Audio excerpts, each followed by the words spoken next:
I was working on community heritage projects at the University of Sheffield. I've been working on researching community heritage, which is their Connected Communities project, from around the beginning of 2012. I'm currently working on strategy, though, on public value, communities and sustainability. So a lot of what Nigel's just said is very interesting to me. Thank you. So I'm going to talk today about a collaborative project between the University of Sheffield, Cardiff University and the University of Aberdeen, and 3 community organisations at each location. The project, On Shared Ground, aimed to explore the connected and disconnected networks of community participation in heritage research. And by disconnected, we were referring to groups or individuals on the margins and edges of communities who have connections and relationships with a specific heritage landscape, but were not involved in the production of the histories, narratives and discourses relating to those sites.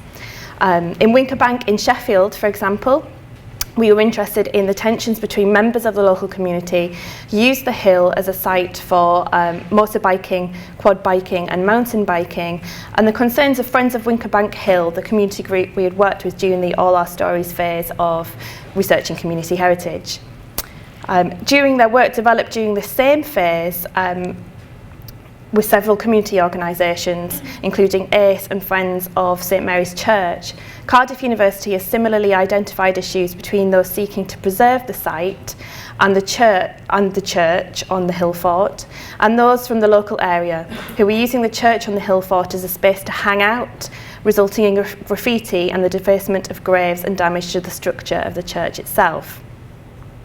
The Benahee Landscapes project at the University of Aberdeen have been working with the Baileys of Benahee to explore past and present community relationships with the land.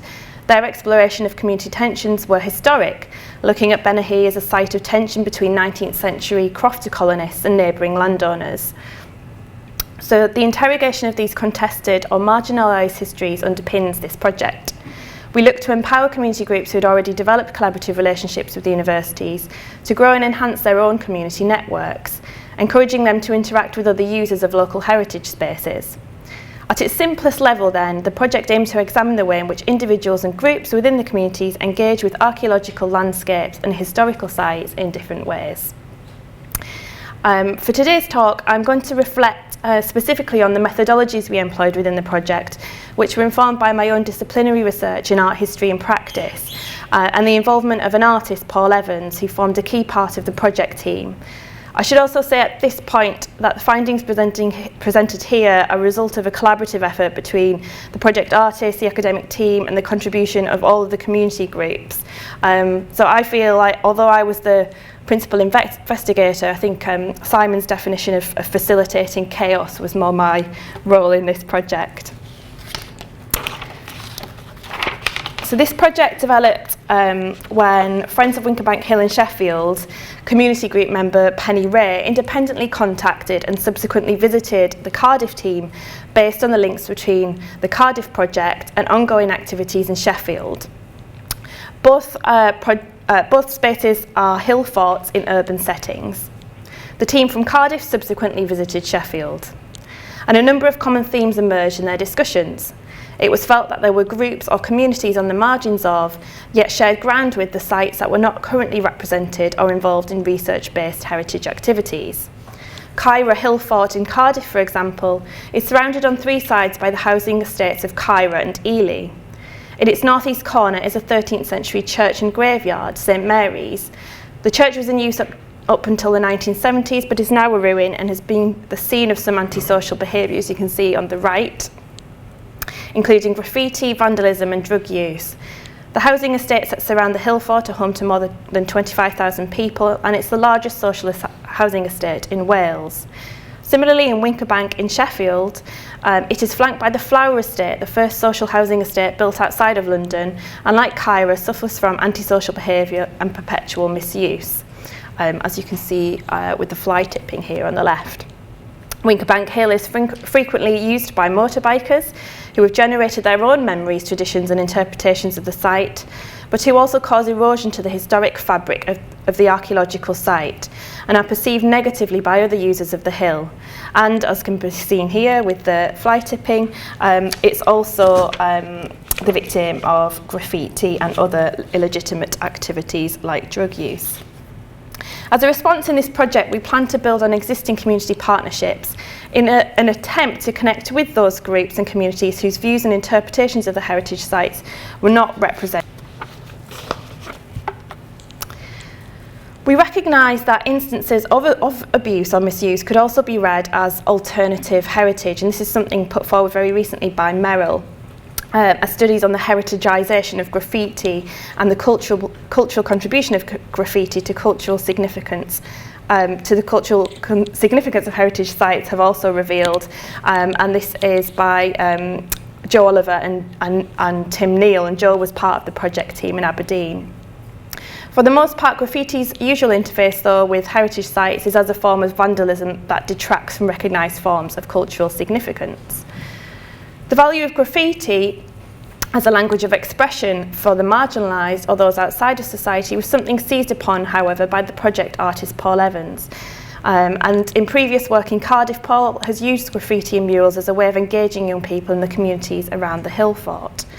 In this project, we recognise that visual or artistic methods can offer a means of involving community participants who perhaps would be less inclined to get involved with more traditional heritage activities, such as archaeology.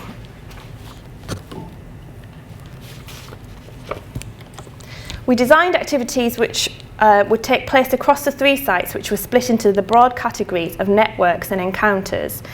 In order to identify the extent of community networks within and beyond local communities, we began by working with community participants to create visual and textual maps. These large-scale OS maps were augmented with personalised layers of reflections, memories and anecdotes. These cartographies were then used to inform the encounters. The concept of the encounter was used because it could be serendipitous and unexpected, or adversarial, resulting in conflict or tension. The encounters were improvised activities which involved the creation of texts such as haikus and personal reflections, photographs, audio recordings and filmed walks using GoPro cameras which you can attach to your body. These approaches were inspired by the range of interests of the project team, including phenomenology, psychogeography and walking, and perhaps more unusually in the context of heritage projects, surrealist strategies of wandering and the situationist derive. Which is my kind of background in research. At the first workshop in Sheffield, we had upwards of 30 participants over 3 hours, and they included members of the community group we were working with, but also extended to their friends, locals, and other people who'd never engaged with the group before, who'd heard a broadcast on BBC Radio Sheffield, as well as passers-by to the community centre we were in the session in. Supplementing the maps we worked on, we introduced a timeline, which was a string with luggage labels and post-it notes attached, documenting significant moments during their lives in relation to Winkerbank and Sheffield, and these can be seen on the slide here. The mapping or network activities were designed to create a deep map of each site. During the sessions, we asked people to record both positive and negative experience of the sites, which were overlaid quite literally using acetate to create a detailed, highly visual representation of experience at each location, as can be seen in the photographs here, on the left from Sheffield, and at the top right Cardiff, and then one from Aberdeen in the bottom right-hand corner. Here are a selection of written experiences from each location, and as you can see in Sheffield, we had children from the local estate write about their positive associations with the hill as a space to play on their bikes. But this is in contrast to the negative perception of motorbiking that another participant reported. So already we were beginning to surface the polar views and interpretations of and usages of that site. The same activity was repeated in Cardiff and Aberdeen, and again we encouraged contributors to write both positive and negative experiences of the site. As expected in Cardiff, this resulted in comments about the defacement of the church at the hill fort, and at Benahee, comments on the 19th century crofters colony. These activities, I do think, had the ability to open up the involvement with the heritage of the sites to those not necessarily interested in history, archaeology, or even community narratives of places. They were designed to elicit personal commentaries and connections to the site. So for example, we had in Sheffield lots of young people who do motorbiking and scrambling on the hill that perhaps wouldn't have come along to a community heritage day about the archaeology of the hill fort. And that's really what I want to highlight today. So it's not necessarily the specific findings of this project, but the recognition that an interdisciplinary approach gives you the flexibility to respond and cater to the diversity of community participants' own interests and expertise. And that in expanding community heritage models and its usual methods to include those from participatory and community arts practice, this can attract new participants from outside of existing networks and begin to surface alternative perspectives and histories. So these personal, more reflective accounts were supplemented in Sheffield by the writing of haikus on the hill fort. And here are some examples. In each case, the poems recorded here were written by participants who do not normally actively engage with the community's heritage activities, which are archaeology days and historical reenactments. And this activity allowed us to bring in new voices and perspectives of the site which could be added to the dominant community heritage and history narratives that the more active members in the community were creating. At a subsequent workshop, new participants were then asked to engage with the written reflections on the maps that we created, and this can be seen in the photograph here. And they were asked to plot a walk on that map based not on the historical or physical features of the hill fort, but on the memories and experiences of others from the community. So in the community centre, we plotted a walk, and then on the right hand side you can see a group going off to find those specific sites on the hill that people had recorded memories at. So as the project developed, we began to recognise the potential of these personal experiences and the power of sharing these within and across communities. And we decided to capitalise on this by facilitating a series of exchanges and visits between Sheffield, Cardiff and Aberdeen.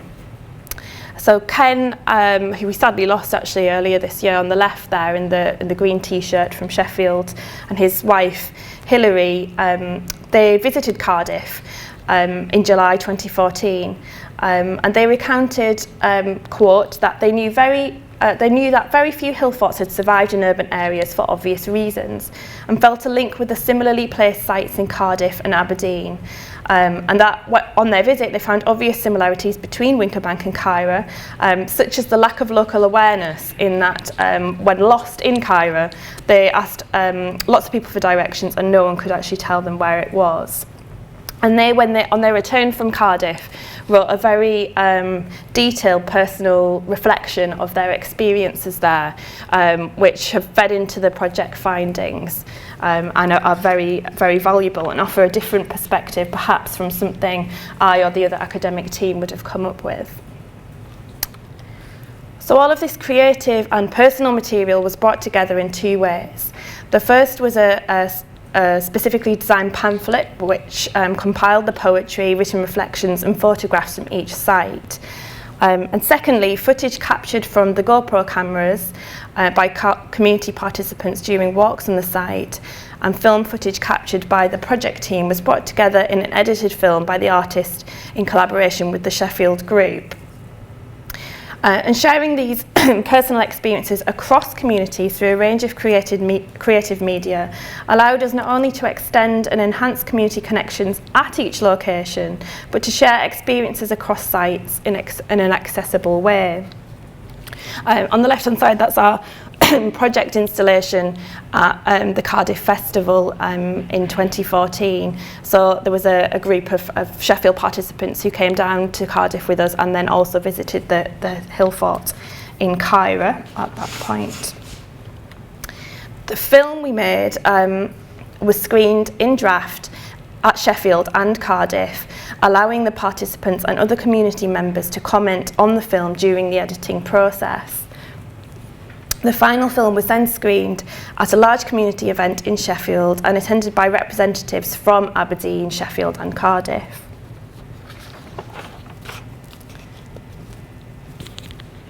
So to offer some conclusions on this project then, the methods employed throughout this project opened up the heritage sites and their interpretation to new and previously marginalised members of the community and allowed new and previously unacknowledged narratives of these spaces to surface. Interdisciplinary approaches within heritage studies, and certainly with connected communities, are not uncommon. In fact, it may be suggested that they are necessary. In these projects, as we can see from many of the findings presented at this conference, academics from a wide range of disciplinary backgrounds are sharing knowledge and combining expertise. And I've presented previously on the value of creative practice within community heritage, and more recently other writers such as Tim Ingold are exploring the possibilities for the results of anthropological and archaeological research being informed beyond the written text, extended to include drawings, paintings, sculpture, and have even put forward the possibility that works of art themselves could be regarded as forms of anthropology. So in offering or presenting communities with a range of modes or methods through which they can share their stories or represent their histories, this can be an effective way of reaching a deeper understanding of the complexities of community issues, as well as an accessible way of sharing and articulating these within and beyond communities. In the Unshared Ground project, art, poetry and film were used to enhance community cohesion and understanding, introduce illegitimate users of those sites to the historical value of those sites, create spaces for dialogue and reflection, and to inform legitimate users about how other people see those sites in order to allow a mapping of overlapping memories and perceptions to build a fuller picture of the importance of these spaces to nearby and distant communities. Thanks.